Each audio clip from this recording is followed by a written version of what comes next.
Bem-vindo, bem-vinda à parte B do nosso curso. A gente paralisou aqui nesse quiz, onde nós demos muito foco às pessoas, e agora a gente vai falar um pouco sobre como medir a exposição, o desfecho, e falando em medidas, a gente vai também olhar medidas de frequência, medidas de efeito. Nesse ponto, a gente vai exigir um pouco mais de interação dos alunos. Os nossos exercícios foram retirados da bibliografia do livro Epidemiology Matters, do Sandro Galea, e mais uma autora. Só que a forma que o livro que a gente tirou o exercício trata sobre como medir desfecho e exposição não é apresentada da mesma forma no livro do Kleinbaum. Então, lá na parte dos exercícios, quando eu postar os exercícios, vai estar lá também um outro vídeo de 5 minutos falando dessa diferenciação, tá? Então, vocês vão somar esses dois conteúdos aqui. Como foi que os investigadores mediram a exposição? Recordem, no nosso caso de estudo, a nossa exposição é nadar em água poluída ou não. Depois a gente vai até colocar mais uma categoria aqui, que foram aquelas pessoas que nem nadaram, que vai ser a nossa categoria de referência, que foi aqueles que não se expuseram, onde a gente vai comparar esses grupos. Mas a nossa exposição é nadar em água poluída ou não nadar em água poluída. Então, a primeira pergunta é como esse nadar vai ser determinado. Somente entrar na água é suficiente? Vai ter um tempo do nado? E como é que você vai medir quem nadou ou não nadou? Pensando em todas essas problemáticas, nos erros que poderiam serem adicionados nessa investigação, a equipe de pesquisadores determinou que o nadar iria ser determinado se a pessoa tivesse pelo menos mergulhado, tivesse colocado a cabeça para debaixo d'água. Isso a gente sabe que não é nadar. Mas para exposição, para desenvolver os desfechos de interesse, os pesquisadores concluíram que sim, que seria o suficiente. E isso vai facilitar com que você colete a informação de uma forma muito mais padronizada.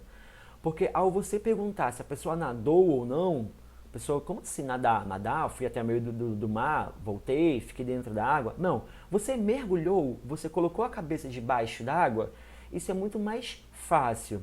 Então essas suas informações elas vão estar muito mais precisas e ela vai aumentar a precisão e a validade das suas informações no futuro. Uma outra coisa também que a gente está aqui falando sobre a medição da exposição é que isso foi feito através de autorrelato. E quando você fala de um autorrelato, a gente primeiro tem que pensar na capacidade de recordação do indivíduo. Como a gente tem uma janela temporal de 7 a 10 dias, as pessoas foram pegas na praia, foram selecionadas, concordaram em participar do estudo. Depois de 7 dias foi feita uma entrevista, onde se perguntou, medir exposição. Você colocou a cabeça debaixo d'água? Você deu um mergulho? Então, olha, a pessoa vai ter que se recordar se quando ela estava na praia, ela mergulhou ou não.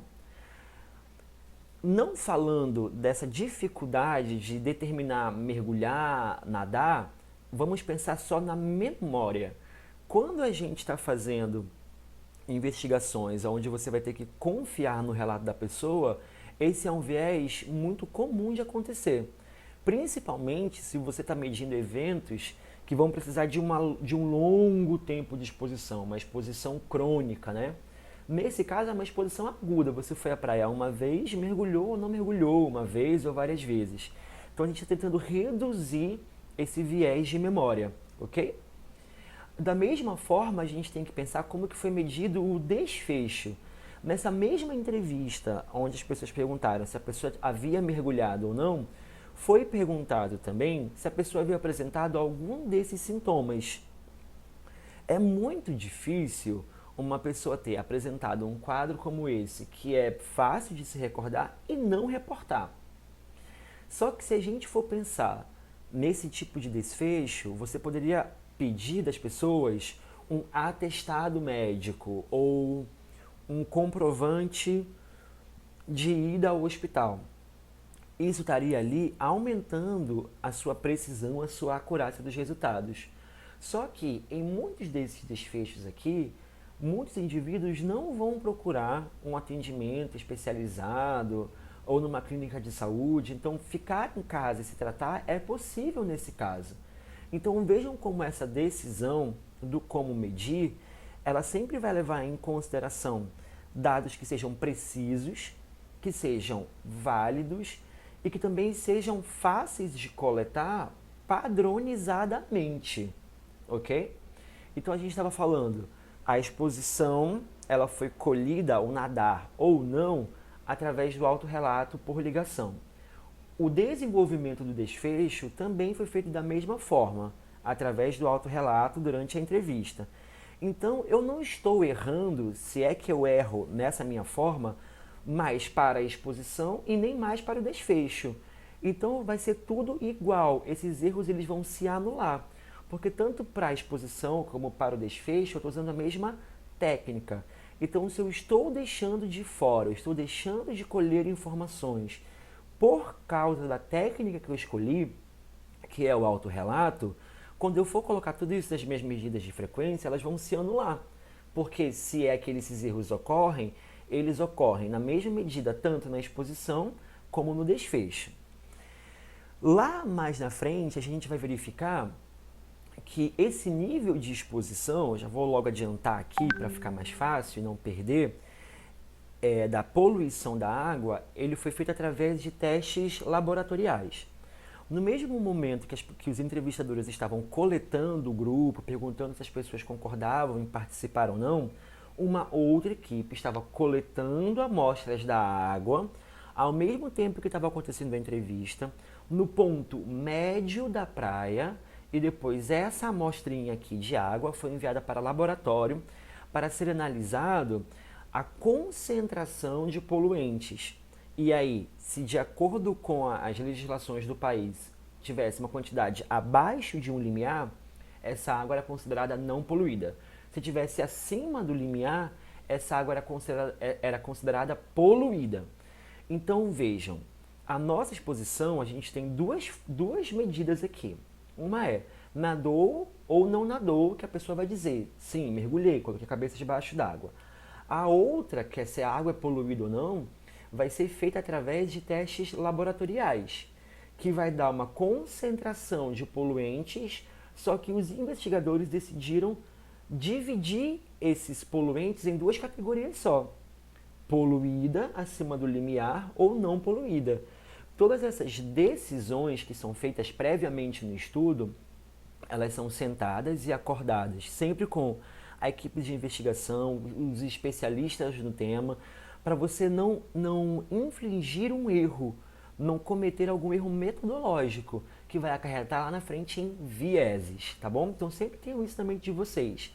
Foram as formas de medir a exposição: autorrelato, para saber se nadou ou não; da água poluída, foram amostras de água tiradas no mesmo momento da entrevista, mandadas para o laboratório e colocadas dentro de um limiar. É poluído, não é poluído. O desfecho, na mesma ligação aqui, foi perguntado: você desenvolveu algum desses episódios? Então essas foram as maneiras que foram escolhidas de medir a exposição e o desfecho. A próxima pergunta que a gente tem que pensar, dentro daquelas características e variáveis importantes listadas por Kleinborn, é como que os pesquisadores estudaram, que traduzido aqui para a epidemiologia, é qual é o desenho do estudo. Vejam, se a gente coloca dentro de uma linha temporal, a gente está partindo, você se expôs ou não se expôs, nadou ou não nadou em água poluída ou não. E aí passou um tempo, nós estamos verificando depois desse tempo se você desenvolveu esse desfecho. Quando você faz esse jogo de sair da exposição e ir atrás de investigar se a pessoa desenvolve ou não o desfecho de interesse, o nome desse desenho de estudo é de coorte, ou coorte, né? Dependendo do sotaque aí da região do Brasil que você é. Então, os estudos de coorte são esses que você parte da exposição e vai atrás do desfecho.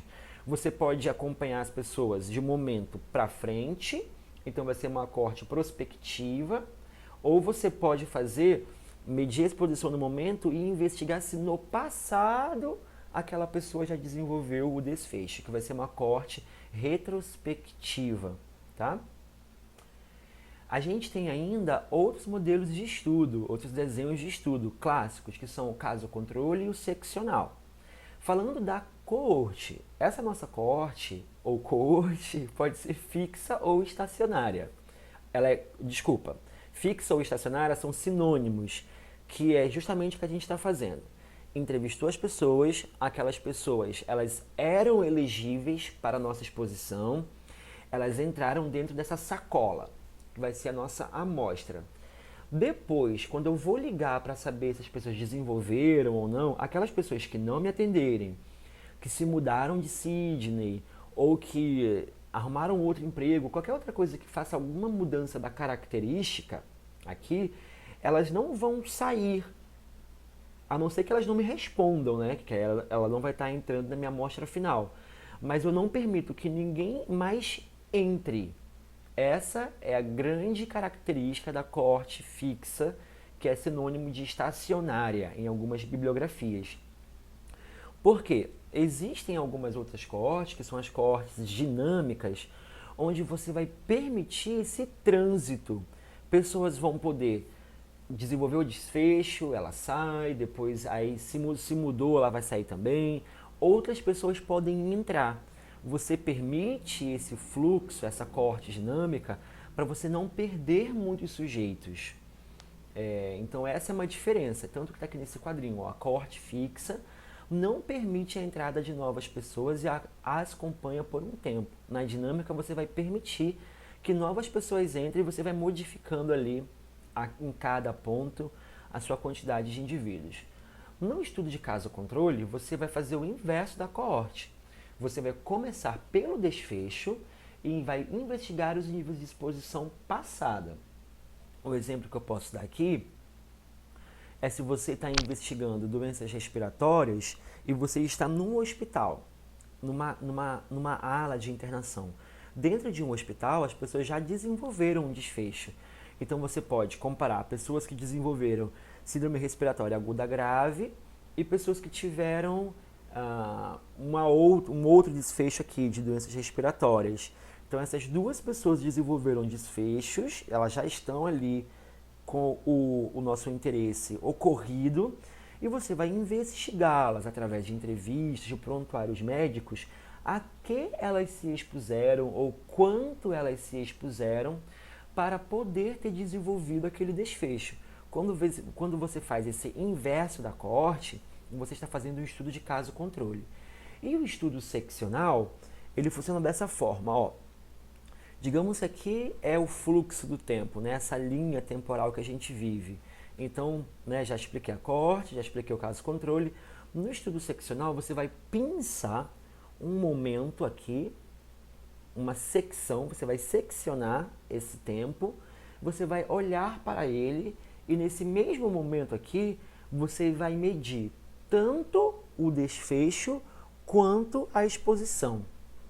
Então percebam como que os desenhos de estudo, eles vão ter muito dentro deles esse jogo de em que momento você investigou qual coisa.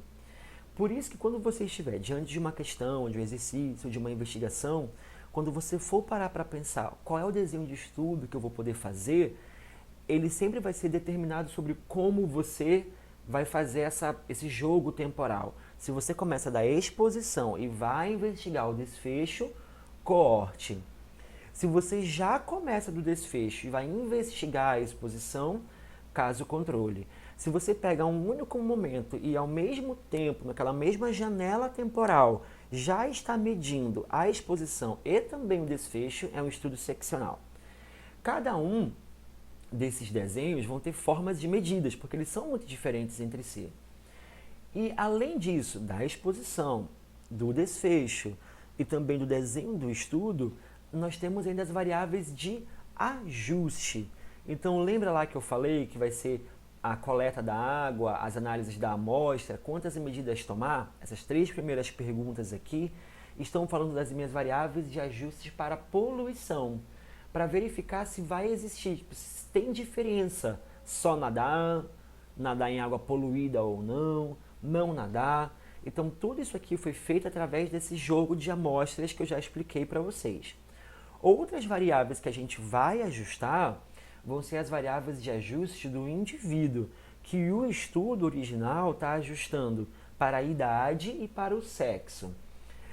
Geralmente, os estudos epidemiológicos vão sempre ajustar por essas duas variáveis, de sexo e idade, porque elas são grandes confundidores. Dependendo da idade do indivíduo ou do sexo, você vai ter mais probabilidades ou mais chances de desenvolver ou de se expor a certos eventos de saúde, certos indicadores de saúde. Por isso que sempre se ajusta por isso.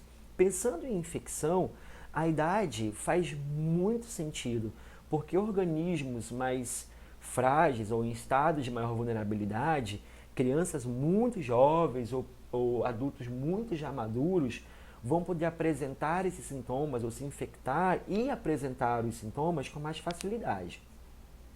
Vejam, essas variáveis de ajuste, a da poluição foi testes laboratoriais, mas as do indivíduo foi o autorrelato. Para a idade e o sexo, existem facilidades em você pedir isso, porque aquela pessoa dificilmente vai errar a idade que tem e também vai errar o sexo que possui. Agora vamos imaginar que você está tratando de uma investigação que seja muito associada à comunidade LGBTQIA+. Você perguntar elementos ligados a gênero e sexualidade vai aumentar o seu poder de precisão, a sua validade. Só que se você busca isso em dados oficiais ou prontuários médicos, você vai estar sujeito a colocar aqui algum viés e algum confundidor. Eu sempre tenho essa dificuldade quando a gente desenvolve programas ou investigações dentro da Maré para o endereço do indivíduo. A gente está agora desenvolvendo uma investigação de saneamento e aonde, em que ponto o indivíduo mora dentro da comunidade, dentro do complexo, vai fazer com que ele esteja mais ou menos exposto a alguns tipos de poluentes. E alguns moradores, quando perguntados qual a sua rua, qual o CEP da sua rua, eles vão referir ao CEP da Avenida Brasil, sendo que eles estão bem para dentro do Complexo da Maré. Então, às vezes, o autorrelato vai te dar mais erros e, nesse caso, pedir um comprovante de residência vai facilitar, vai aumentar a validade das suas informações. Então, vejam que não há grandes regras que vão definir um todo da investigação epidemiológica. Vai, de fato, depender do que você está medindo, do como você vai medir e quais são as suas possibilidades, quais são os seus recursos. Por isso é sempre bom parar, pensar em tudo isso para poder você responder e determinar como é que vai ser feito. Como eu falei antes, cada estudo vai ter uma medida para ser utilizada. A gente tem dois tipos, medidas de frequência, que vai possibilitar medir o grau de ocorrência do desfecho na população de interesse. Falando de medida de frequência, tem uma outra que está guardada aqui que eu não vou falar agora. Então, medida de frequência, nós vamos ter alguns exemplos aqui. A gente vai ter taxa, a taxa vai estar sempre falando da velocidade de ocorrência de um desfecho, então ela vai ter essa questão do tempo, da gravidade, em quanto tempo as pessoas fazem, ou a cada dia quantos são contaminados ou novos casos vão aparecendo. Então a taxa tem essa questão do tempo, dessa velocidade. Nós vamos ter a proporção, quantas pessoas estão infectadas ou desenvolveram desfecho dentro daquele grupo, né? Vamos ter o risco, a chance, olha a complicação, a prevalência e a incidência. Nós vamos ter aulas de medidas de frequência. Só que eu vou tomar uns minutinhos aqui para aproveitar e diferenciar risco de chance. Por que eu estou fazendo isso? Essa turma agora está tendo uma característica especial que é não estar fazendo estatística em epidemiologia. Dentro da estatística, a gente vai aprender conceitos matemáticos e estatísticos de probabilidade e de chance, que eles vão ser traduzidos para cá, para a epidemiologia, como risco, e chance continua sendo chance. A probabilidade de um evento acontecer, você vai fazer matematicamente, pegar todos os eventos que aconteceram, os casos, e colocar aqui no numerador. E você vai dividir por todo o universo de possibilidades em que esses eventos poderiam acontecer. Então isso vai te dar uma probabilidade, que vai variar sempre entre 0 e 1. Então, vejam, novamente, probabilidade. O quanto que aconteceu sobre o quanto poderia ter acontecido. Então isso vai te dar uma probabilidade. A chance vai pegar essa probabilidade já pronta. Então eu tinha uma probabilidade. Agora, essa chance vai pegar a probabilidade para dentro do numerador. Eu vou colocar aqui e vou dividir sobre a probabilidade de não acontecer, que é 1 menos a probabilidade. Então, agora a gente começa a falar um pouco de matemática, as pessoas já estão assim em casa, xiii, vai começar. Mas não, é simples. Só é novo. Então, revisando. Probabilidade, que a gente vai falar aqui de risco, é o quanto que aconteceu sobre o universo do que poderia ter acontecido. É o conjunto mesmo em quem poderia ter acontecido. Então, aconteceu sobre o quanto poderia ter acontecido. E a chance pega a probabilidade e divide sobre a não probabilidade. Então, a probabilidade de um evento acontecer sobre a probabilidade do evento não acontecer vai te dar a chance. A prevalência vai ser muito utilizada em estudos seccionais, porque você está medindo o seu desfecho e a sua exposição ao mesmo tempo. Então você vai dizer que naquele ano, naquele momento, existiam X% de indivíduos doentes, ou a proporção, a prevalência daquele desfecho é de 20 em cada 1.000, em cada 10.000 sujeitos. Já a incidência vai estar falando sempre de novos casos. Então vejam, é diferente quando eu falo nesse momento eu tinha tantos casos aqui, então isso vai me dar a prevalência. Se eu coloco o tempo e vou investigando quantos novos casos surgiram, então eu estou falando de incidência. Vai ter aula só sobre isso aqui, mas é só para vocês já irem sedimentando, guardando aí no coraçãozinho de vocês tudo isso. Uma outra medida, que era aquela que eu falei que está guardadinha aqui, é a medida de efeito. Diferente da medida de frequência, as medidas de efeito vão me possibilitar comparar subgrupos. Então, se eu estou falando de risco, agora eu vou fazer razão de risco, da mesma forma como razão de chance e razão de prevalência. Então, eu tenho o risco de desenvolver sintomas ou de ser infectado de alguma coisa se você nada em água poluída. E eu tenho o risco de desenvolver também, de apresentar algum desses sintomas se você não nada. Eu tenho um risco aqui, eu tenho outro risco aqui, eu posso racionalizar um risco pelo outro, então eu vou ter a razão de risco. Vejam como uma coisa, quando você entende a base, vai ficando fácil e te dando base para entender todo o restante. E esse é o mesmo pensamento para a razão de chance e para a razão de prevalência. Você vai ter os seus grupos de expostos ou não expostos, ou de graus de exposição, e você vai calcular a sua medida de frequência, que é determinada pelo seu desenho de estudo, e a sua medida de efeito vai racionalizar essas medidas. Parece muito, mas depois vai ficando simples, eu prometo. No nosso caso aqui, vamos para a prática? Vamos lá, então, atenção. Acorda. Vamos lá ver então a medida de frequência. Olhando essa primeira linha aqui, a gente tinha água poluída, pessoas que nadaram em água poluída. Então, qual o risco de desenvolver o desfecho nadando em água poluída? Lembra que o nosso desfecho, ele é qualquer um daqueles, não é? Ah, vomitou um desfecho. Não, desenvolveu qualquer um desses é desfecho já pra gente, tá bom? Então, olha, lembra do conceito que eu te dei, o conceito de risco.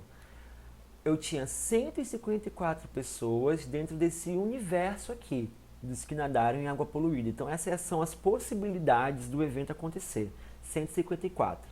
Dentro dessas possibilidades do evento acontecer, Em quantas pessoas ele aconteceu? Em 55. Então, o risco de desenvolver o desfecho nadando em água poluída é 55 dividido por 154, que vai me dar 0,3571. Então, respondendo de forma uma narrativa, o risco de desenvolver o desfecho nadando em água poluída é de 35%. Vejam aqui, então estamos chegando lá. Agora, dentro do nosso segundo grupo, que são as águas não poluídas, qual o risco de desenvolver o desfecho caso nade em água não poluída? Vamos lá? Quantas pessoas nadaram em água não poluída? 1.770. Esse é o nosso universo. Dentro dessas 1.770 pessoas, quantas desenvolveram desfecho? 477. Então, esse risco é de aproximadamente 27%, né? 26,9 arredondado dá 27. Então, vejam como é fácil. Então, o risco de desenvolver em água poluída é 35%. O de desenvolver, se você nadou em água não poluída, é de 27%. E agora que você tem o risco de um e risco de outro, você pode fazer uma medida de efeito.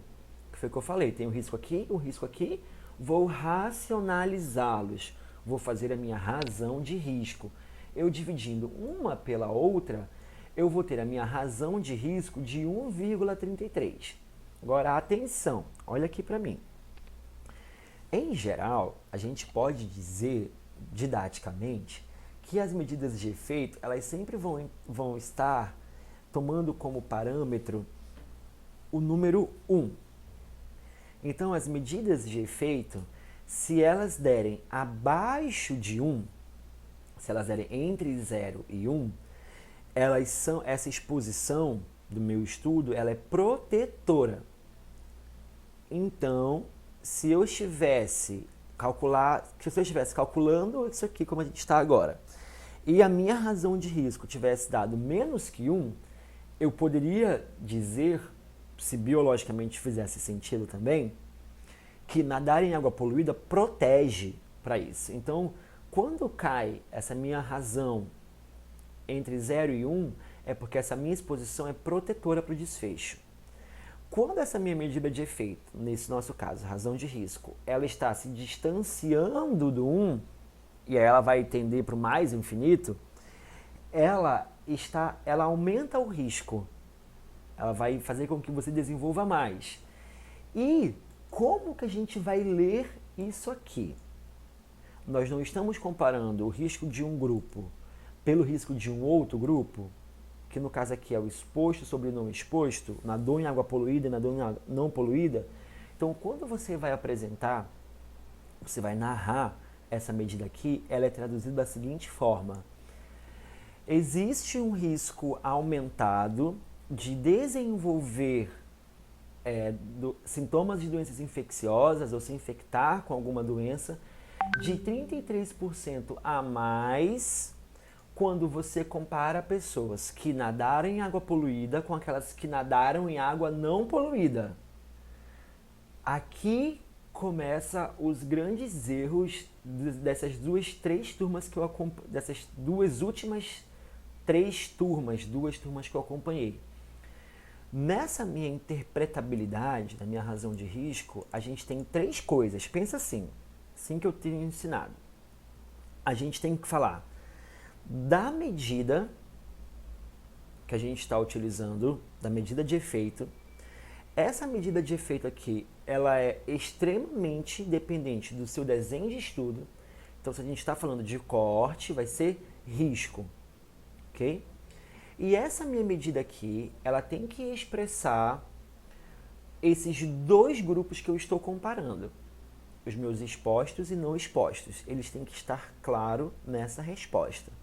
Então, eu estou falando que o risco é 33% maior. E eu falo de risco porque é um estudo de coorte.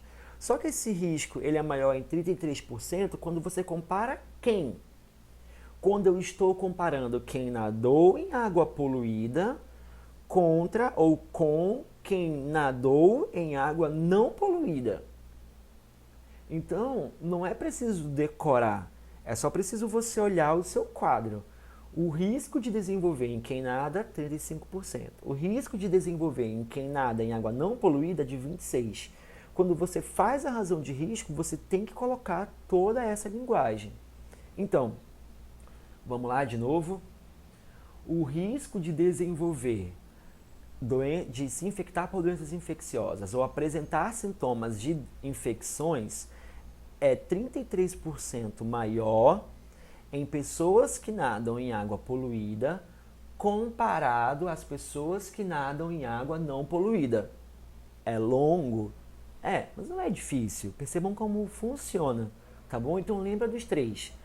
A medida, ela tem que ser falada de acordo com o seu desenho de estudo.